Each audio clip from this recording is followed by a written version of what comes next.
You're just a jealous underachiever." Vincent Coleman laughed, his voice dripping with condescension as he leaned back in his leather chair. "Who's going to believe you over me?" The fluorescent lights hummed overhead in his corner office at Crimson Harbor Group, casting harsh shadows across his smug face. I stood there, clutching the HR document that had changed everything, feeling the weight of his dismissal like a physical blow. My name is Dana Bell, and I'm 39 years old. For the past 7 years, I've worked as a senior financial analyst at Crimson Harbor Group, a mid-sized investment firm in Norfolk, Virginia. I had always prided myself on attention to detail. It's what made me good at my job, catching discrepancies in quarterly reports that others missed, ensuring our clients' portfolios remained pristine. But this particular detail I'd uncovered wasn't about numbers or market trends. It was about the man sitting across from me, the man who had just called me jealous and pathetic. Vincent had been my direct supervisor for 3 years, ever since his meteoric rise from junior associate to regional director. Everyone marveled at how quickly he'd climbed the corporate ladder, how effortlessly he seemed to navigate complex financial strategies, his confident presentations to clients, his easy rapport with senior management, his apparent mastery of advanced financial theory. It all painted a picture of someone destined for success. I had admired him too at first. The document in my hands told a different story entirely. It was a simple HR verification form, one that had somehow ended up mixed in with my quarterly performance reviews. Most people would have glanced at it and moved on, but my analytical mind couldn't ignore what I was seeing. Vincent's master's degree, the credential that had supposedly qualified him for his rapid promotions, was listed as coming from something called Westminster Business Institute. The name itself seemed legitimate enough, but something nagged at me. "Vincent," I had said, approaching him cautiously that morning, "I think there might be an error in your personnel file. This school listed on your education background. I can't find any information about it online." His reaction had been immediate and telling. The color drained from his face for just a moment before he recovered, grabbing the document from my hands with unnecessary force. "That's confidential information, Dana. You had no business looking at it." "It was mixed in with my files," I explained. "I was just trying to help." That's when he'd launched into his tirade about jealousy and underachievement, making it clear that questioning him was a career-limiting move. But as I stood there listening to his threats, watching the way his hands trembled slightly as he clutched that paper, I knew I had stumbled onto something much bigger than a simple clerical error. The seeds of my suspicion had actually been planted months earlier, though I hadn't recognized them at the time. It started with small things, inconsistencies in Vincent's knowledge that I'd attributed to different educational backgrounds or professional experiences. During client meetings, he would sometimes fumble with financial concepts that should have been second nature to someone with his supposed credentials. When pressed for details about advanced portfolio theory, he'd deflect with charm and redirect the conversation. I had grown up in a family that valued education above all else. My parents, both teachers, had instilled in me a deep respect for genuine learning and hard work. My father taught mathematics at the local high school, while my mother worked as a librarian at Norfolk State University. They had sacrificed to put me through college, working extra jobs to ensure I could focus on my studies without the burden of overwhelming student debt. The idea that someone might fake their educational credentials felt like a personal affront to everything my family stood for. My relationship with Vincent had started professionally enough.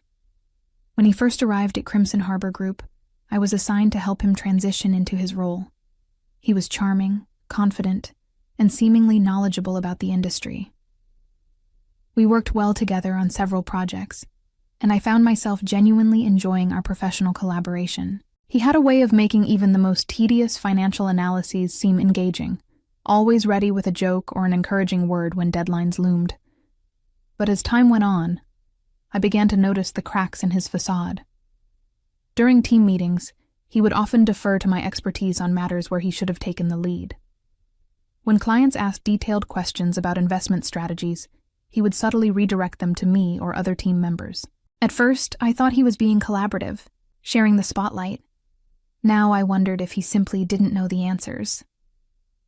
The revelation about his credentials explained so much. His defensive reaction when anyone questioned his methods, his tendency to rely heavily on subordinates for technical expertise, his remarkable ability to avoid situations where his knowledge might be tested.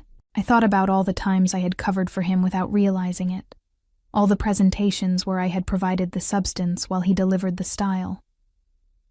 What troubled me most was the unfairness of it all. I had earned my bachelor's degree in finance through years of hard work and genuine study. I had built my career slowly, methodically, proving myself at each step. Vincent, meanwhile, had seemingly leapfrogged over more qualified candidates through deception. How many other deserving employees had been passed over for promotions because of his fraudulent credentials? As I left his office that day, my mind was already working through the implications. This wasn't just about one man's dishonesty.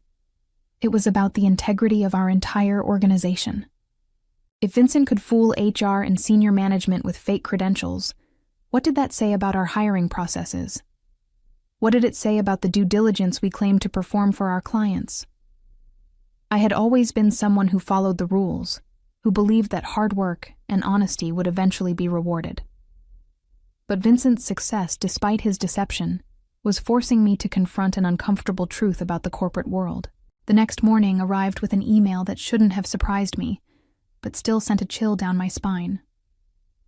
"Dana, please report to HR immediately," the message read. No explanation, no context, just a summons that felt ominous in its brevity.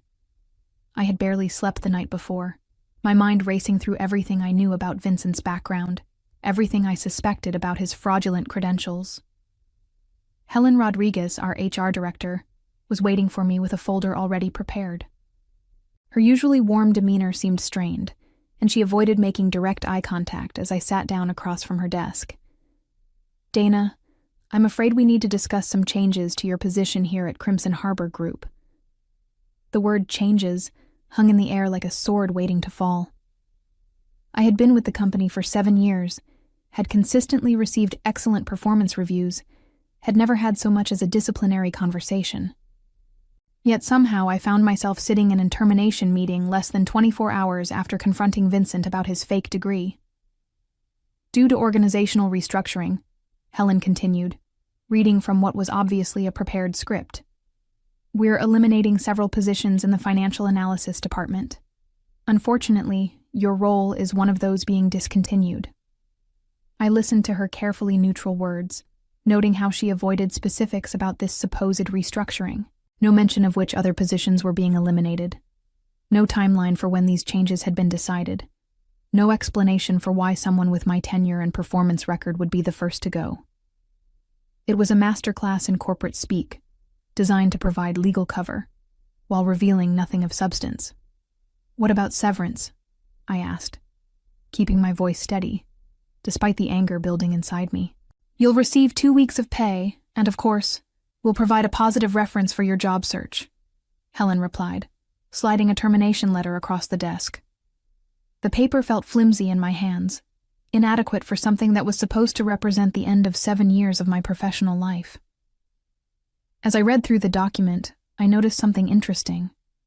The effective date of my termination was listed as today, but the letter itself was dated 3 days ago. Either someone had remarkable foresight about my need for restructuring, or this termination had been planned before I ever walked into Vincent's office with questions about his credentials.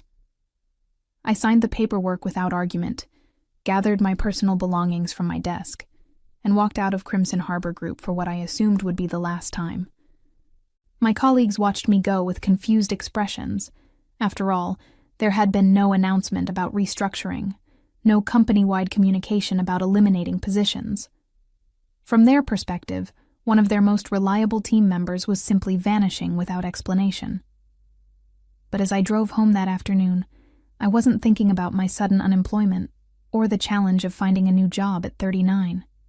Instead, I was thinking about the manila folder I had carefully prepared the night before, the one sitting in my home office containing photocopies of every document related to Vincent's credentials.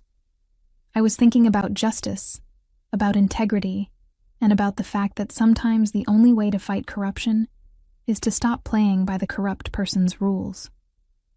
That evening, I sat in my home office surrounded by printouts, photocopies, and the glowing screen of my laptop. What had started as simple curiosity about Vincent's credentials had evolved into something much more comprehensive.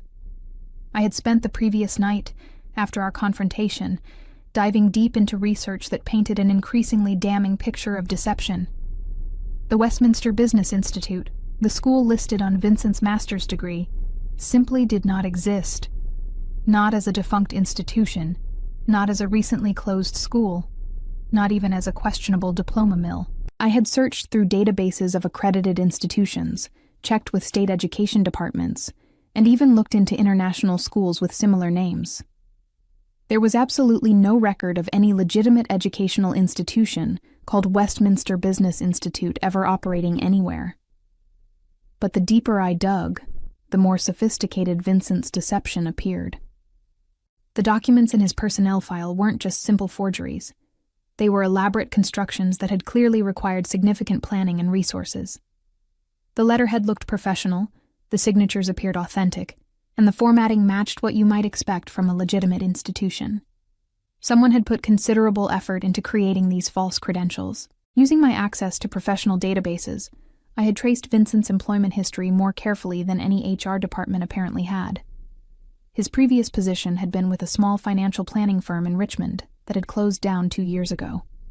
Conveniently, this made verification of his performance and responsibilities nearly impossible. Before that, he had worked for an investment company in Charlotte. But when I called their main number, I discovered they had no record of anyone named Vincent Coleman ever being employed there. The pattern was becoming clear. Vincent had constructed an entire professional persona, built on institutions that no longer existed, or had never existed in the first place. Each lie had been carefully crafted to be difficult to verify. Each deception designed to exploit the fact that most employers don't dig too deeply into references from companies that have closed, or schools with similar names to legitimate institutions. What made his fraud even more audacious was the timeline. According to his resume, he had earned his master's degree while supposedly working full-time at the Charlotte investment firm.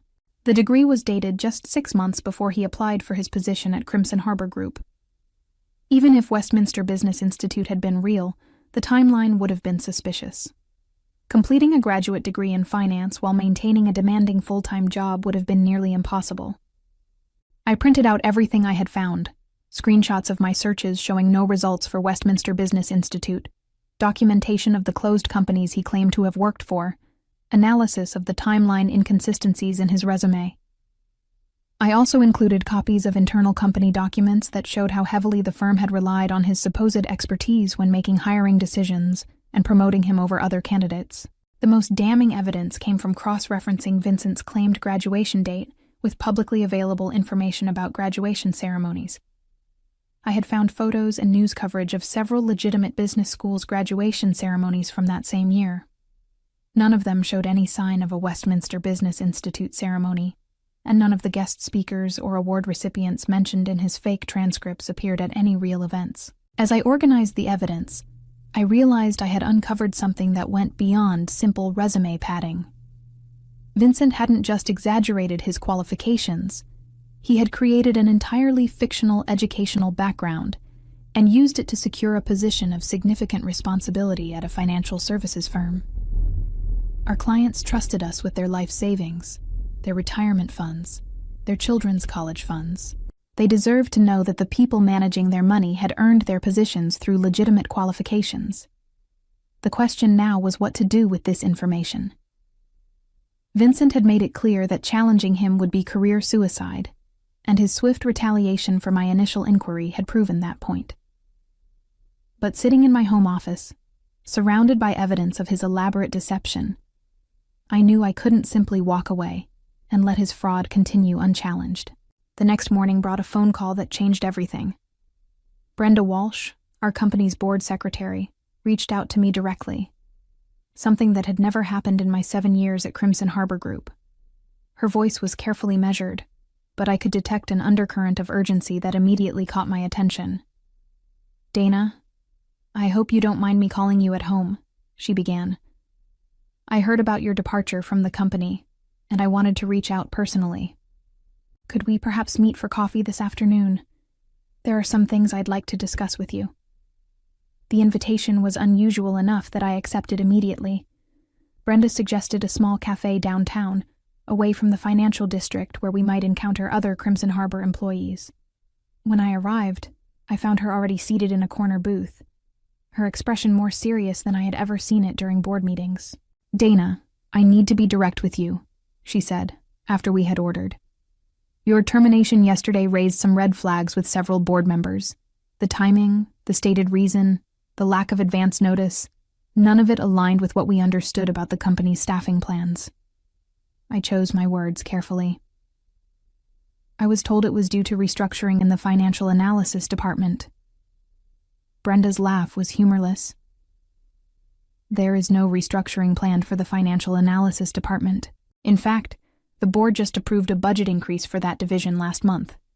Vincent Coleman requested additional resources, specifically citing the strong performance of his team." The revelation hit me like a physical blow. Not only had Vincent lied about the reason for my termination, but he had actually been arguing for more resources for our department, while simultaneously orchestrating my dismissal. The audacity of his deception was breathtaking. "There's something else," Brenda continued, lowering her voice. "You're not the first person to raise questions about Vincent's credentials. About 18 months ago, Jennifer Morrison in HR mentioned some inconsistencies she had noticed in his file. She was told by management that the matter had been resolved, but she never felt satisfied with the explanation she received." Jennifer Morrison. I remembered her well. She had been a thorough, detail-oriented HR analyst who had left the company rather suddenly for what was described as a better opportunity elsewhere. Now I wondered if her departure had been as voluntary as it had appeared. "Why are you telling me this?" I asked. Brenda paused, clearly weighing her words. "Because the board takes fiduciary responsibility seriously. If there are questions about the qualifications of someone in Vincent's position, we need to investigate them properly. But we need more than just suspicions or second-hand concerns." The implication was clear. She was asking if I had evidence, not just doubts. I thought about the folder sitting in my home office, the comprehensive documentation I had assembled over the past 2 days. I thought about Jennifer Morrison, who had apparently tried to raise these same concerns through official channels and had been silenced. I thought about all the clients who trusted our firm with their financial futures. "I may have some information that would be relevant to such an investigation," I said carefully. Brenda's eyes sharpened with interest. "What kind of information?" "The kind that would need to be reviewed by people with the authority to act on it." We talked for another hour, with Brenda explaining the board's concerns about governance and oversight. She made it clear that they had been unaware of the questions surrounding Vincent's credentials, and that my termination had been the first they had heard of any issues in his department. By the time we parted ways, we had agreed on a plan that would allow me to present my findings to the appropriate board members while protecting both of us from potential retaliation. That night, I composed the most important email of my professional life. The recipient list included all 5 members of Crimson Harbor Group's board of directors, along with the firm's general counsel and external auditing team. The subject line was simple but devastating. Urgent, credentialing fraud and governance concerns. I kept the email itself brief and factual, letting the attached evidence speak for itself. I explained how I had discovered the discrepancies in Vincent's credentials, detailed my attempts to address the matter through proper channels, and documented the swift retaliation that had followed. Most importantly, I attached the comprehensive folder of evidence I had compiled, organized into clear categories that told a story of systematic deception. The evidence packet included screenshots of my searches showing that Westminster Business Institute had never existed, documentation proving that Vincent's previous employers had no record of his employment, analysis of the timeline inconsistencies in his claimed educational history, and copies of the forged documents from his personnel file. I had also included a detailed comparison of his fake diploma with templates I had found online, showing how the formatting and language matched known diploma mill operations. But the most powerful piece of evidence was something I had discovered during my final day of research. Using LinkedIn and professional databases, I had tracked down 3 other individuals who claimed degrees from Westminster Business Institute. All 3 worked at financial services firms in different states. All 3 had suspicious employment histories similar to Vincent's, and all 3 had been hired within the past 5 years. This wasn't just about one man's deception. It appeared to be part of a larger pattern of credential fraud in the financial services industry. I sent the email at 11:30 p.m. on a Wednesday night, knowing that it would be waiting in their inboxes when they arrived at work the next morning. I also sent copies to my personal email account and saved everything to a secure cloud storage service, just in case anyone tried to claim that the evidence had been fabricated or tampered with. The response was swifter than I had expected. By 8 a.m. Thursday morning, I received a call from James Patterson, the chairman of Crimson Harbor's board. His voice was tense but professional as he thanked me for bringing these concerns to their attention and asked if I would be available for an emergency board meeting that afternoon. "We take these allegations very seriously," he said. "The board will need to review all of this evidence carefully and determine the appropriate course of action. Would you be willing to present your findings in person?" I agreed immediately, though I insisted on having my own attorney present for the meeting.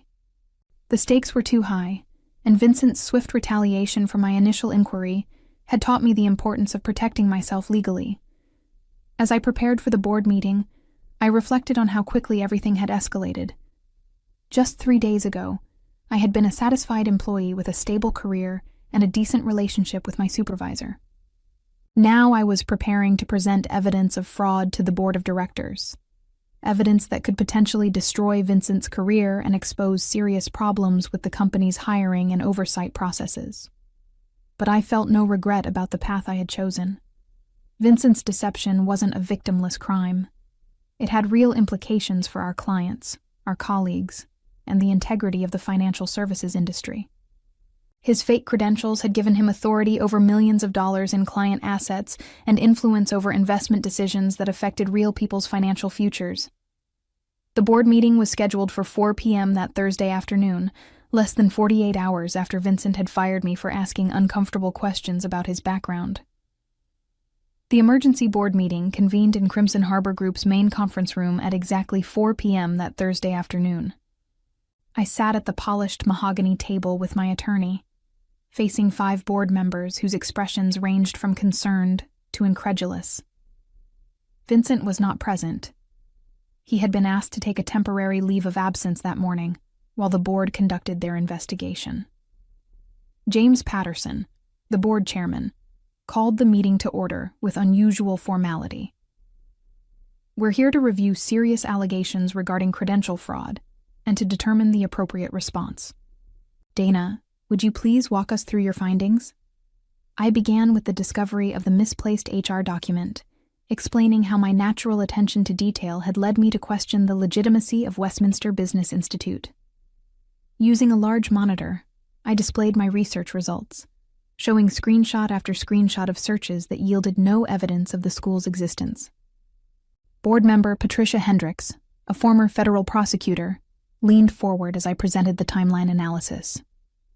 "You're saying he claimed to earn a master's degree while working full-time at a company that has no record of employing him?" "That's correct, and the timeline inconsistencies suggest he fabricated not just his education, but significant portions of his employment history as well." The room fell silent as I revealed the most damning evidence: the 3 other individuals with degrees from the same non-existent institution, all working in financial services, all hired within the past 5 years. The implications were staggering. This wasn't an isolated incident, but potentially part of a broader credential fraud scheme targeting the financial industry. When I finished my presentation, the board members exchanged meaningful glances. Patterson spoke first.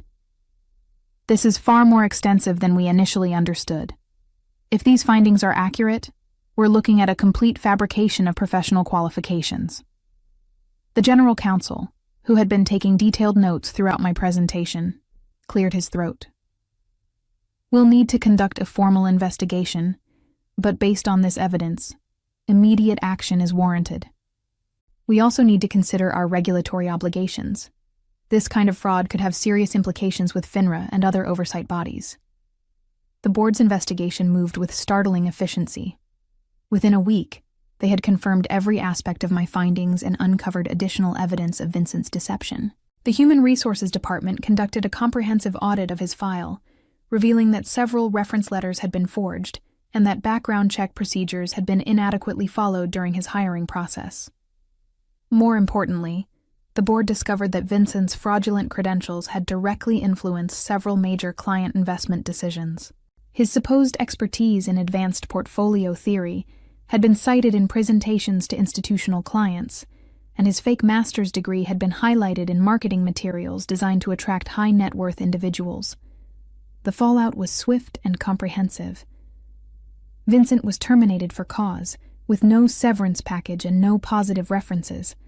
The board filed reports with relevant regulatory agencies, triggering industry-wide investigations into credential fraud. Several clients initiated civil lawsuits after learning that their investments had been managed by someone with falsified qualifications. But the board's response went beyond simply removing Vincent from his position. They offered me not just my old job back, but a promotion to Vincent's former role as regional director. They also implemented new policies requiring enhanced background checks and third-party verification of all educational credentials for employees in fiduciary positions. Your diligence in uncovering this fraud protected our clients and our company's reputation, Patterson told me during our follow-up meeting. We want to ensure that someone with your integrity and attention to detail is in a position to prevent similar problems in the future. The promotion came with a significant salary increase and expanded responsibilities, but more importantly, it validated my belief that honesty and careful work could ultimately triumph over deception and corruption. Vincent's attempt to silence me through retaliation had instead led to his own exposure and my professional advancement.